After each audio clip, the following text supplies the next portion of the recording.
あなたは結婚相手に愛情と財力どちらを求めますか？遡ること9年前、2012年8月2日の中国西安、多くの人が寝静まる深夜に一本の通報が入りました。警察官が駆けつけた現場には血まみれで横たわる男性、近くの部屋には腹部と左胸を負傷した妊婦が倒れていました。まるで凶悪な殺人鬼でも現れたかのような惨状です。男性の体には無数の刺し傷があり、かなりの殺意を感じます。実際犯人は必死に命乞いする夫の言葉には耳を貸さず、刃物を振り下ろしていたんです。愛してる、私が間違っていた。そう、この事件を引き起こした犯人は負傷していた妊婦。彼女がここまで男性に対して殺意を抱いた理由、それは劣等感。子供を授かり幸せなはずの妊婦、彼女はなぜ夫を殺したいという衝動に駆られたのか。そして事件後に明かされた彼女が嫉妬していた相手とは。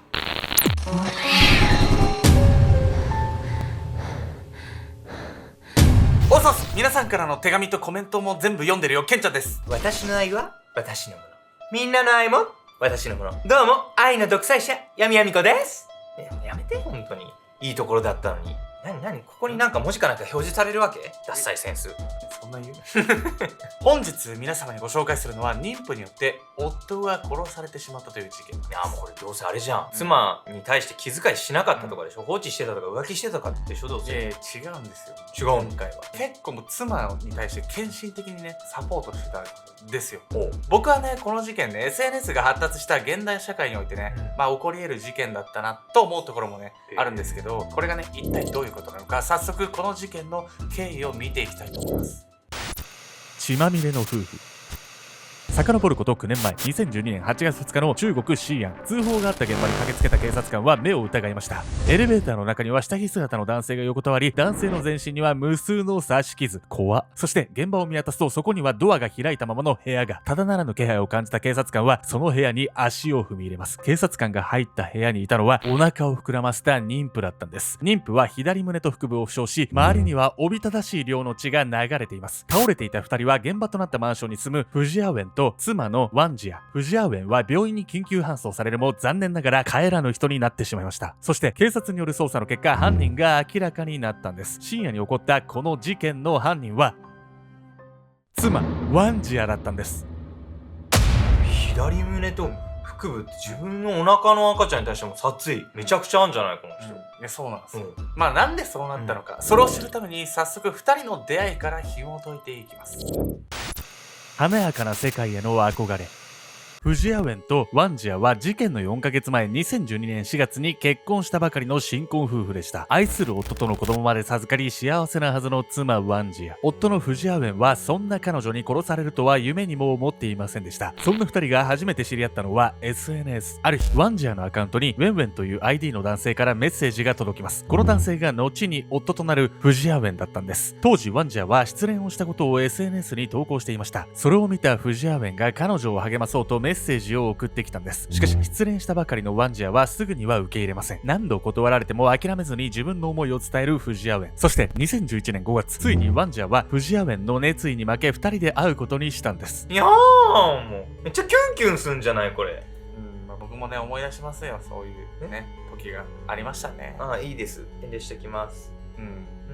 いろいろあったんですよ。何も出てこないじゃないフジアウェンは高身長でハンサム、そして誠実。そんな女性の理想ともいえるフジアウェンにワンジアも惹かれ、2人は結婚します。しかし幸せな日々は長くは続きませんでした。また軽度のうつを患ったワンジアは精神的に不安定な状態となり、次第にフジアウェンと衝突するようになります。さらに夫のフジアウェンが浮気をしているのではないかと一方的に疑うようになりました。そんなワンジアをフジアウェンは献身的にサポートしていたんですが、ワンジアは何度ももう死にたいと繰り返します。そしてついにフジアウェンは我慢の限界に。フジアウェンは彼女に向かってこう言ったんです。君は今年で34歳だ。君は永遠にステージの上で生きていくつもりか？一般的な暮らしはできないのか？ワンジャはこの言葉にひどく傷つき、ただならぬ屈辱を感じます。そしてワンジャはあるものを手に取り決意しました。フジアウェンを殺さなければいけない。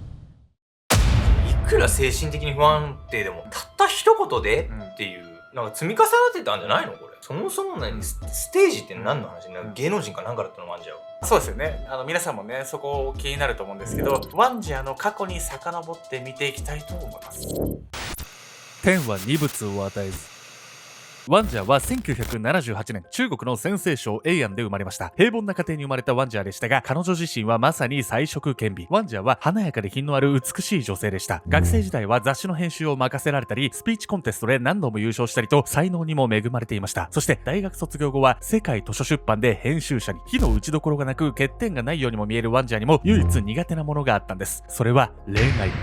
ワンジャーは自身が完璧すぎるがゆえに恋愛で相手に求める基準がとても高かったんです。しかし30代になり相手が基準に満たないといてもいられない状況になってしまったんです。というのも中国では結婚できないアラサーの女性は先入と呼んでバカにされるんです。ひでえ文化だなそれ。先入と呼ばれることに焦ったワンジャーは会社の同僚と付き合い始めます。しかしそう簡単にはうまくもいかずたったの3ヶ月で破局を迎えるんです。中学生の恋愛かっちゅう話よこれ。あんた3ヶ月ね。あんた最短で何ヶ月？俺マジでリアルで言っていい、1ヶ月あるよ。高校生の時にちゃんってこと付き合っていやもう P 入れないでいいです。いや P って入れてマジで迷惑かかっちゃうから連絡先頑張って聞いて、付き合って、で1ヶ月ぐらい経ってした翌日に、ドキドキしませんでしたって言って振られました。そっから試しで付き合われてたってことね、あんたね。お試しお付き合いってこと。そういうことか。ね、改めて何よそれ。恋愛結婚ができないワンジャー。年齢に追われ焦っていた彼女にある転機が訪れます。中国で国民的な人気お見合い番組フェイチャンウーラオに出演することになったんです。そしてワンジャーはこの番組で見事運命の相手に巡り合います。ワンジャーが出会った運命の相手は北京で会社を営むチャンティエンイーでした。チャンティエンイーは末期の重い病、自己破産という人生のどん底から自らの手で復帰を遂げたと言っていました。ワンジャーは壮絶な人生を乗り越えてきたチャンティエンイーを支えたいとアピール。そしてワンジャーの必死な思いは伝わり、2人は結婚するんです。多くの人から祝福され幸せの絶頂にいたワンジャー。しかし一瞬にしてその幸せは崩れるんです。チャンティエンイーは仕事でアメリカに行くというメッセージを残し、突如音信不通に。ワンジャーが唯一心から愛したいと思った相手はあっけなく彼女の元を去ってしまったんです。めちゃくちゃたくさんの人から祝福されてたのにかかわらずいきなりいなくなっちゃうとこ最低じゃないこいつ。なんか経歴もね、怪しいしね、ワンジャーにこれは同情するわよ。こんな出来事があったんでワンジャーのね心もねプライドもズタボロだったんです。しかしですね、そんなねワンジャーにもね春が訪れるんです。強すぎた劣等感。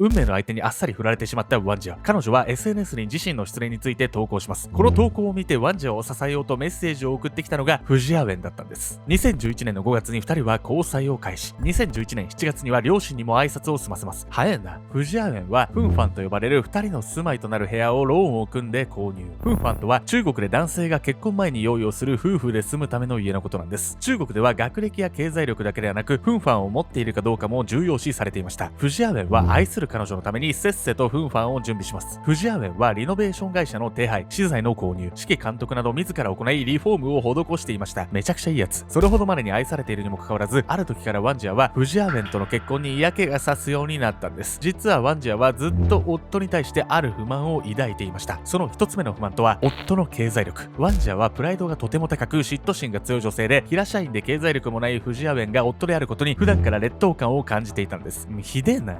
経済力がないって言っても、めちゃくちゃお金かけて家作ってなかったさっき。いやそうなんですよ。経済的に劣ってるわけではないんですよ。それでもなんかこう劣等感をねワンジャーはね抱いてしまったんです。そして経済力の他にワンジャーを悩ませていたのがフジアウェンに対する不信感。実は交際が開始して約半年経った2011年10月に見知らぬ女性がワンジャーに会いたいと連絡してきたんです。その女性はフジアウェンが1年前に別れた彼女でフジアウェンをずっと探していました。しかしフジアウェンは今の関係に影響を与えたくないとこのことをワンジャーに伝えていなかったんです。未だにフジアウェンを探す元カノがいるのにそのことについて何も教えてもらえないことがワンジャーは気になって仕方がなくなるんです。悶々としている間に刻々と時は過ぎ、結婚式の日は近づいてきます。結婚したくない気持ちでいっぱいだったワンジャーだったんですが、ある日妊娠が発覚。妊娠をきっかけにワンジャーはフジアウェンと結婚する意思を固めるんです。そして2012年4月に2人は結婚式を挙げました。現状を受け入れたかのように思えたワンジャー。そんなワンジャーにはどうしても気になる存在がいました。それが以前出演したフェイチャンウーラオという番組で知り合った女性ゲストたち。ある女性ゲストはベストセラー本を出版し、別のある女性ゲストは富豪と付き合って華やかな人生を送っていました。ワンジャーはそんな華やかで眩しい人生を送る彼女たちと普通の生活を送る自分の違いにひどく嫉妬するように。そして同じ時期に出演していた女性ゲストドゥアンジンから結婚式の招待状が届きます。ドゥアンジンの結婚式当日、会場には30台以上の高級車が並び、宴会場には200台以上のテーブル。ワンジアの結婚式とは比べ物にならないほど豪華で壮大な結婚式だったんです。自分の結婚式とのあまりの違いにワンジアはどんどん惨めな気持ちに、格の違いを見せつけられたような気持ちになってしまったんです。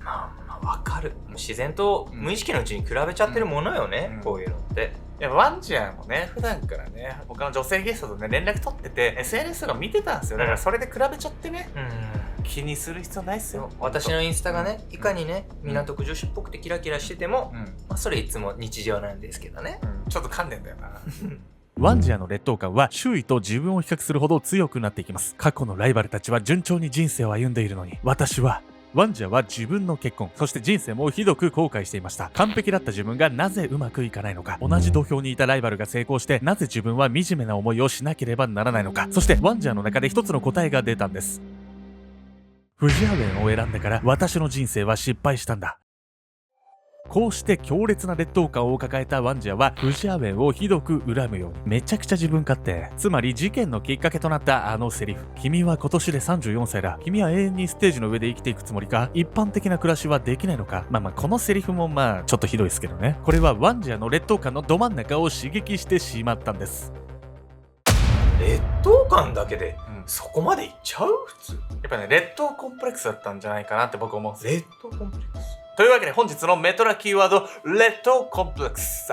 劣等感を言い訳にして人生の課題から逃げ出すこと。劣等感コンプレックスには攻撃、成功している人を嫉妬したり悪く言ったりする、自慢、自分の有能さをアピールすることで劣等感から目をそらす、アピール、自分の劣等感を周囲にあえてアピールするの3つの行動があると言われているんです。とは言ってもね、マイナスに行く人もいるんですけど、それを勝手に頑張れる人もいるんで、劣等感が必ずしも悪いことではないんですよね。ここは勘違いしてほしくないんですけれども、はい。攻撃は劣等感を解消するために他人を攻撃したり間違った方法で満たされない欲求を満たそうとするんです。今回の事件ではワンジアは劣等感の原因を夫だと決めつけ、夫を殺すことで劣等感を感じる原因を排除しようとしたんです。夫殺したって劣等感消えるわけじゃないのよ。ナイフをね、突き刺す前にね、気づいてほしかったっすよ、そこには。ではね、衝動的に夫を殺してしまったワンジャは一体どのような結末を迎えてしまったんでしょうか。ワンジャは事件発生当時妊娠中だったので裁判待ちで保釈されました。腹部を刺されたものの子供は無事だったんです。事件から2週間後に元気な男の子を出産。彼女は授乳期間が終わると勾留されひどく後悔しました。遅えな。夫も子供も失ってしまった。私はどうしてこんなことをしてしまったんだろう。実は事件当日に通報したのはなんとワンジャ本人だったんです。ワンジャが我に返ったのは犯行後、フジアウェンが倒れた瞬間。ワンジャはひどくうろたえたんですが、目の前にはこの手で何度もナイフを刺した夫の遺体が。